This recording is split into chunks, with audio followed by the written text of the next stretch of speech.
தலைமை பொறுப்பிலே இருக்கிற பெரியவர்களே, அங்கு பணியாற்றுகின்ற மருத்துவர்களே, செவிலியர்களே, ஏனைய பணியாளர்களே, இன்றைக்கு இந்த அரங்கம் முழுவதையும் நிறைந்து கொண்டிருக்கின்ற அன்பான சகோதரிகளே, அவர்களுடைய பெற்றோர்களே, நிகழ்வுக்கு வந்திருக்கின்ற அன்புக்குரிய சகோதரர்களே, ஊடகத்துறை சார்ந்த நண்பர்களே, எல்லாருக்கும் என்னுடைய பணிபண்பு கலந்த வணக்கம். முதல்ல எனக்கு கூட தான் பசிக்குது. ஆனால் பாவம் நீங்கள் நிறைய பேர் ப்ரெக்னெண்ட்டாக இருக்கீங்க. ப்ரெக்னெண்ட்டாக இருக்கும்போது பசின்றது கொடுமையாக இருக்கும். அதனால் நாங்கள் சீக்கிரமாக நிகழ்வை முடித்து விடுகிற எண்ணத்தில் தான் இருக்கோம். என்னன்னா கொஞ்சம் நீங்கள் கை தட்டி உற்சாகமாக இருந்தால் எங்களுக்கும் பேசுறதுக்கு உற்சாகமாக இருக்கும். நான் ஓசூருக்கு வந்து இது 10வது தடவையோ 11வது தடவை இவ்வளவு குறைவாக கை தட்டி நான் பார்த்ததே இல்லை ஓசூர்.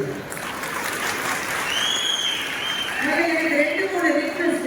2 திரையிலையும் அட்வர்டைஸ்மெண்ட்காக முதல்ல நிறுத்திடுங்க. அதை கொஞ்சம் ஸ்டாப் பண்ணிடுங்க.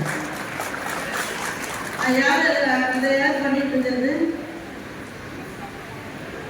இவெல்லாம் பண்றாருன்னு நான் நினைச்சேன். அவன் திரும்பி வேற யாரையும் பார்க்கறது.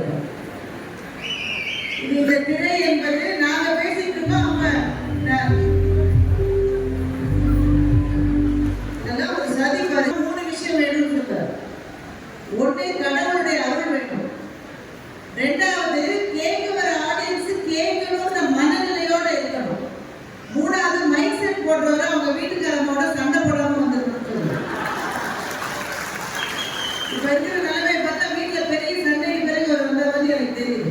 இந்த நடுவில் சத்தம் வருது, சந்தடி, இதெல்லாம் இருக்கக்கூடாதுன்னா ரொம்ப கஷ்டங்க. ஒரு நிகழ்ச்சியில பேசுறதே கஷ்டம். அதுவும் கொஞ்சம் அவங்க நினைச்சதை விட லேட் ஆயிடுச்சு.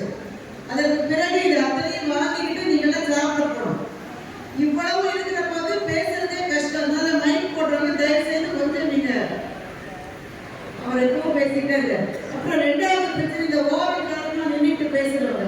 நீங்க எல்லாம் முன்னாடி நீங்களும் பேச கேட்கணும் தானே. முன்னாடி சைட்ல இருந்து யாரும் பேசாதீங்க. நம்ம நிகழ்ச்சியை தொகுத்து வழக்கலாமா கூட வந்துடலாம். எல்லாரும் முன்னாடி இருக்கணும். சைட்ல இருந்து பேசிக்கிட்டே இருந்தா சங்கடமா இருக்கும். இவ்வளவு பேர் நிற்க வேண்டிய தேவையில்லை. நீங்க உட்காரலாம். இதெல்லாம் ஹாஸ்பிட்டல் ஸ்டாஃப்னு எங்களுக்கு தெரியும். உட்காந்துருக்கோம். ஒரு கூட்டத்தை நடந்து எவ்வளவு பேரை நம்ம கண்ட்ரோல் பண்ண வேண்டியது. இவங்க 2 பேர் நிற்கிறாங்க, எனக்கு மறைக்குது. ஆனா அவங்க நிற்கலன்னா எடுக்க முடியாது நம்மளால. அதனால இவ்வளவுக்கும் பிறகு மிக குறைந்த நேரம் தான் பேச போறோம். கொஞ்சம் உங்களுடைய ஒத்துழைப்பு வேணும். முதல் விஷயம், வர மருத்துவமனைக்கு என்னுடைய வாழ்த்துக்கள். நம்முடைய சமுதாயத்துல பல வகுப்புகள்ல வளைகாப்பு என்பதை வந்து முதல் குழந்தைக்கு தான் கொஞ்சம் பெருசா நடத்துவாங்க. 2 குழந்தை, 2வது குழந்தைன்னா சில வகுப்புகளை நடத்தவே மாட்டாங்க. என்ன விஷயம்?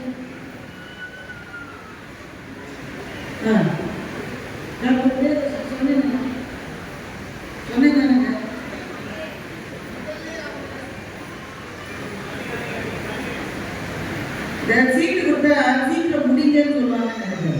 இன்னும் பேசவே ஆரம்பிக்கணும்.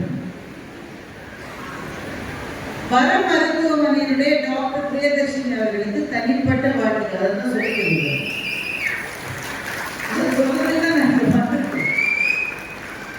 சில வகுப்புகள்ல வந்து இந்த 2வது குழந்தைக்கு நடத்தவே மாட்டாங்க வளர்க்க. அப்படி நடத்தினாலும் முதல் குழந்தைக்கு செய்யற அளவு பெரிய அளவு செய்ய மாட்டாங்க.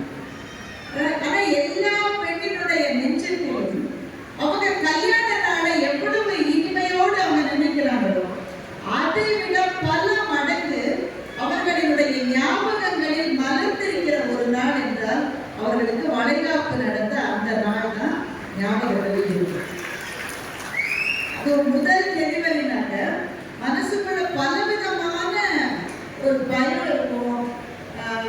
எப்படி இருக்குமோ என்ன நிறைய பேர் வந்து இந்த வலியை பத்தி சொல்லி நம்ம ஒரு மாதிரி மைண்டை செட் பண்ணிக்குவாங்க. சினிமாலாம் பார்த்தீங்கன்னா அந்த நேரத்தில் அந்த யாரும் கத்தியால முடி நமதி கக்கும். அப்படிலாம் வலியில நம்ம பயப்படாதீங்க. இந்த வலின்றது விடாம இருந்துட்டே இருக்கிற மாதிரி கத்துற மாதிரி சினிமாலாம் காமிச்சு நம்ம மைண்டை செட் பண்ணிருக்காங்க. முதல்ல உங்ககிட்ட நான் சொல்ல வர்ற விஷயம் என்னன்னா, அந்த முதல் பிரசவத்துக்காக காத்திருக்கிற அந்த 9 மாதம் 1 வாரம் என்பது நம்முடைய வாழ்க்கையில மிக மிக முக்கியமான ஒரு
டாக்டர் பிரியதர்ஷினி வந்ததா, டாக்டர் வெங்கடேஷ் வந்ததா தெரியல.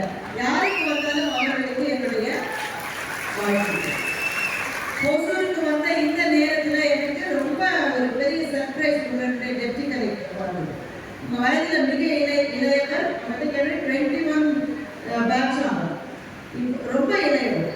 வந்து அவர் தீர்மானமாக பேசிய முறை, தன்னை சுற்றி இருக்கிற சமுதாயத்தின் மீது அவர் இருக்கிற அக்கறை, இதெல்லாம் பார்க்கிற போது ரொம்ப ரொம்ப மகிழ்ச்சியா இருந்தது. உங்களில் பல பேருக்கு தோற்றி இருக்கும், பிறப்பது பெற்றோரையா இருந்தா அது நாளைக்கு இந்த மாதிரி கலெக்டர் ஆகணும். உங்களில் எத்தனை பேருக்கு கடவுள் நம்பி இருக்கும்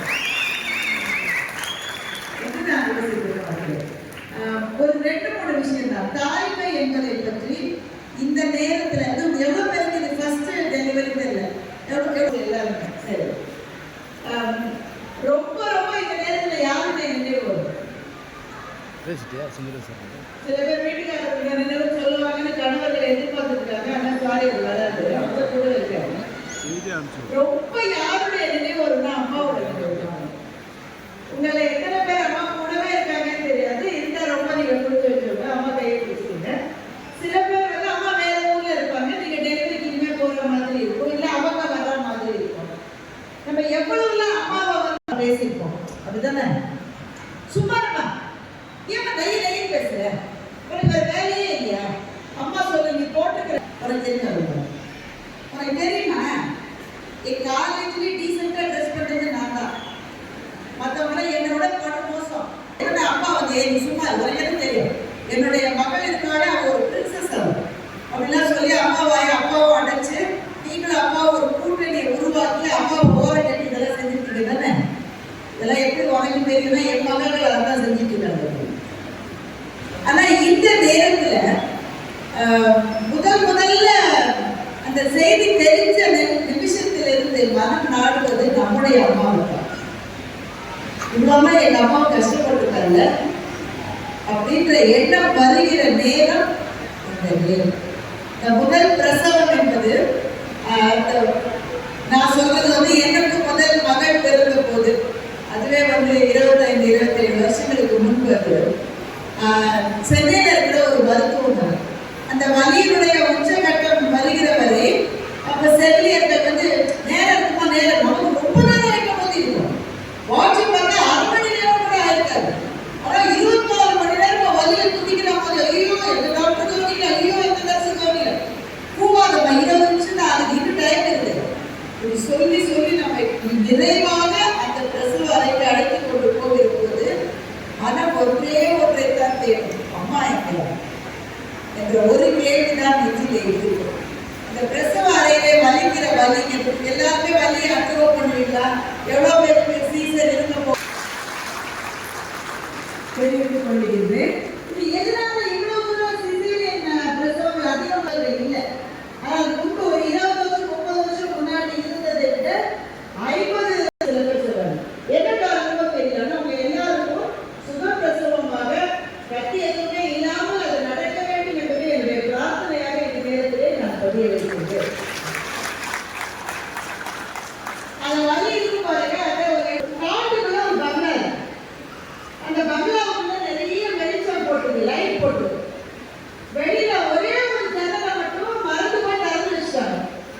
காட்டுக்குள்ள இருக்கிற ஒரு குருவி திசை மாறி போய் அந்த வீட்டுக்குள்ள வந்துருச்சு. அங்க இருக்கிற வெளிச்சம் காரெல்லாம் பார்த்து குருவி அங்கேயும் அங்கேயும் தடுமாறி பறந்து விரும்புகிறது. முதுகுக்கு பின்னாடில இருந்து எங்கேயோ தொடங்கும். அந்த குருவி விரும்பி உள்ள வருது. அது உள்ளேயும் வெளியுமா உடலுக்குள்ளே போய் அந்த வலி வெளியில போயிடும். அப்பா அப்படின்னு மூச்சு விடாதீங்க, எனக்கு திரும்பவே வரும். அந்த வலி மிகச்சரியான கடிகார மொழியினுடைய துல்லியப்படி முதல்ல 10 நிமிஷத்துக்கு வருது, 5 நிமிஷத்துக்கு வருது, 2 நிமிஷத்துக்கு வருது, அதே ரித்தமோட திரும்ப வந்து நிறைவில் ஒரு உயிரை இந்த மண்ணுக்கு கொண்டு வருகிற அந்த வினாடி இருக்கிறது. அப்போது வாழ்க்கையினுடைய மிகப்பெரிய இன்பத்தை ஏற்றுகிற அந்த தலைவாசலில் நிற்கிறவங்கள் அத்தனை பேருக்கும் என்னுடைய பிரியத்தையும் அன்பையும் இந்த நேரத்திலே சொல்லிக் கொள்வதிலே மகிழ்ச்சி அடைகிறேன். கட்டாயமா ஒண்ணு மட்டும் செய்யுங்க, உங்க அம்மாவுக்கு தேங்க் பண்ணுங்க. உங்க அம்மா இதே மாதிரி கஷ்டப்பட்டுதான் உங்களெல்லாம் இந்த உலகத்துக்கு கொண்டு மற்ற எல்லாரையும் கொண்டு வந்திருக்காங்க. இது என்னன்றத ஒரு ஆனால் ஒரு நாடும் உணர்வால் அனுபவிக்க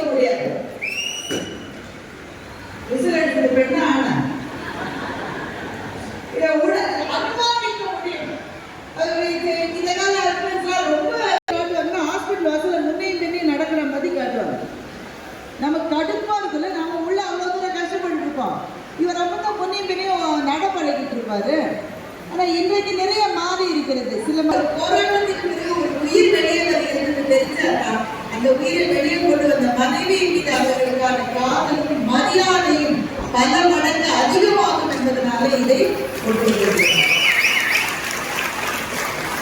அவர் வெளியே நடந்துட்டு உள்ள என்ன கஷ்டப்படுறாங்க அவங்களுக்கு தெரியாது.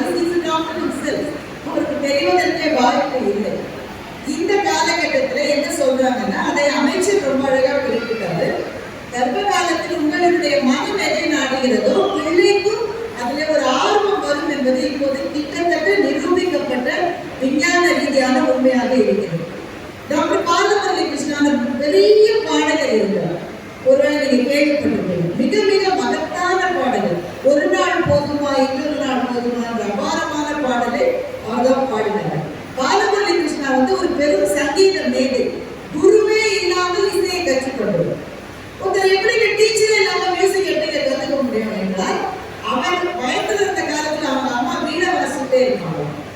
அது 5 மாதத்திலிருந்தே குழந்தைகளால் அதை நன்றாக அவதானிக்க முடியும் சொல்லுவாங்க. உடனே நீங்க எல்லாரும் வீணை வாசிங்க நான் சொல்லலை, யாரும் தெரிஞ்சுக்கோ வாசிங்க. உங்களுடைய மனம் எதில் ஈடுபடுகிறதோ அந்த ஆக்டிவிட்டியை குறைக்காதீங்க. இப்ப சமீபத்தில் பாரிஸ் ஒலிம்பிக் நடந்தது. என்னங்க ஞாபகம் இல்லையா? பாரிஸ்ல ஒலிம்பிக் நடந்தது இல்ல? ஒலிம்பிக்ல ஒவ்வொரு முறையும் இந்த ஒலிம்பிக்ல எது ரொம்ப ஸ்பெஷல் ஒரு லிஸ்ட் போடுவோம். எல்லாரும் 4 வருஷத்துக்கு ஒரு தடவை ஒலிம்பிக் நடக்குது. இந்த ஒலிம்பிக்ல எது ரொம்ப ஸ்பெஷல் ஒரு லிஸ்ட் போடுவாங்க. இந்த தடவை அந்த லிஸ்ட்ல இருக்க முதல் விஷயம் என்ன தெரியுமா?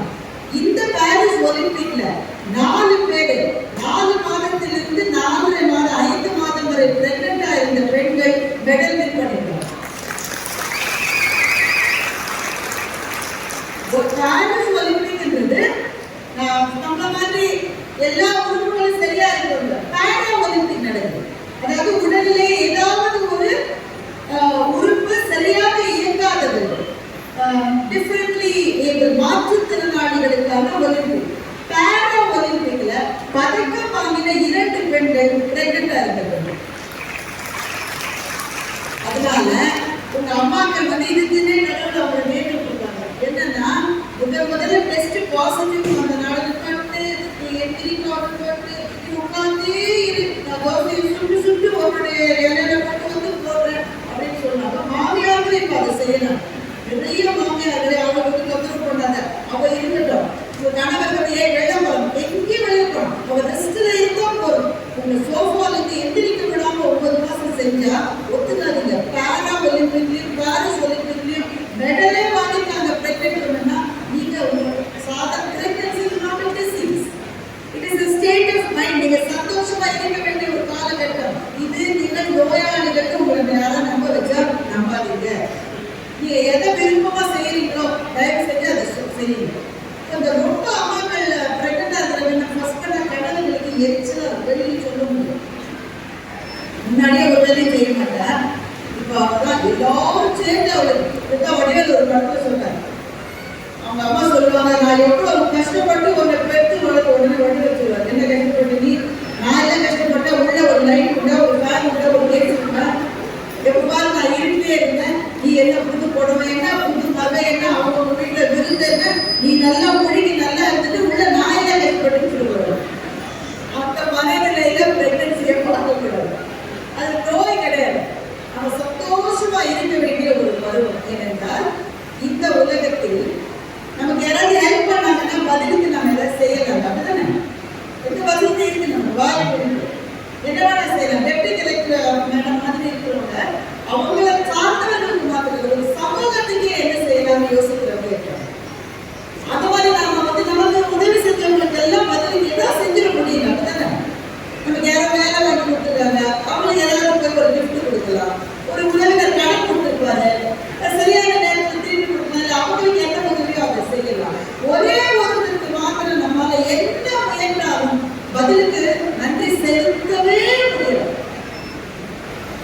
அது அம்மா மாத்திரம். அம்மா நமக்கு செஞ்சதுக்கு என்ன செய்ய முடியும்? அம்மா என்று அழைக்காத உயிர் இல்லை, அம்மாவை வணங்காத உயிர் இல்லை, நேரில் நின்று பேசும் தெய்வம் என்ற தாயின்றி வேறொன்று ஏது அப்படின்னு வாலி அவர்களுடைய வரிகளை ஜேசுதாஸ் பாடி சூப்பர் ஸ்டார் தன்னுடைய அம்மாவை தூக்கிட்டு வர சீனை நம்ம வாழ்க்கையில நம்மளால மறக்க முடியும். அம்மாவுக்கு நீ எதுவுமே செய்ய முடியாது. என்ன செய்யற? அம்மா எனக்கு ஒரு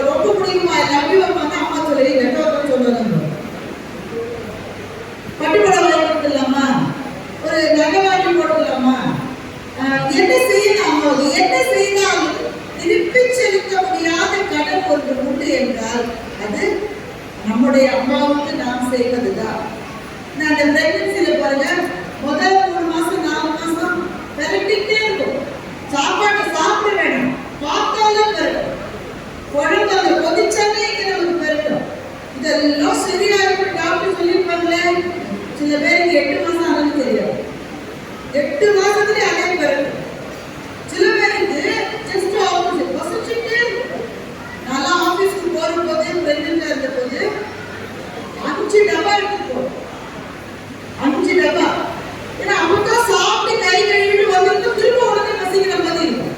ஏன்னா பேங்க்ல வேலை செஞ்சா கஸ்டமர்ஸ் எல்லாம் ஒரு மாதிரி பார்ப்பாங்க, என்ன வேண்டாமா சாப்பிட்டுட்டே இருக்கேன், நம்ம சாப்பிட வேண்டாம், காசை எட்டு வேணும். ரொம்ப ரொம்ப கஷ்டமா இருக்கும். எவ்வளவு சாப்பிட்டாலும் போதாத மாதிரியான ஒரு உணர்வு. 7 மாசத்துக்கு பிறகு அந்த குரங்களை வாங்கும் கால சில பேருக்கு நிறமெல்லாம் ஒழுங்கு போட்டுக்கிற மாதிரி இருக்கும். நம்ம பக்கத்துல கண்ணையில பார்த்தா நமக்கே கொத்திட்டு இருக்கும். ஆனா இது முடி கொண்டு போறது சில பேருக்கு அப்படியே கப்பா முடி ரொம்ப கொண்ட போடுறது அதை நம்பாதீங்க. நமக்கு எப்படி இருந்தாலும் முடி போடுறதுக்கு இறங்க மாட்டேங்குது. இதுதான் சாதம் கொண்டு கொண்டு கொட்டும். குனிச்சு கால் நகத்தை கூட வெட்ட முடியாதபடி ஒரு சிரமம், ஒரு பெருமூச்சு, 4 அடி நடக்க முடியாத தயக்கம், இது எல்லாம் சேர்ந்ததுதான் பிரெக்னன்சி. ஆனா இது இவ்வளவு கஷ்டங்களுக்கும் பிறகு அந்த கையிலே அந்த சின்ன சிறு குழந்தையை ஏந்துகிற அந்த ஒரு கணம் இருக்கு பாருங்க, அந்த ஒரு நொடி நேரத்துக்காக எவ்வளவு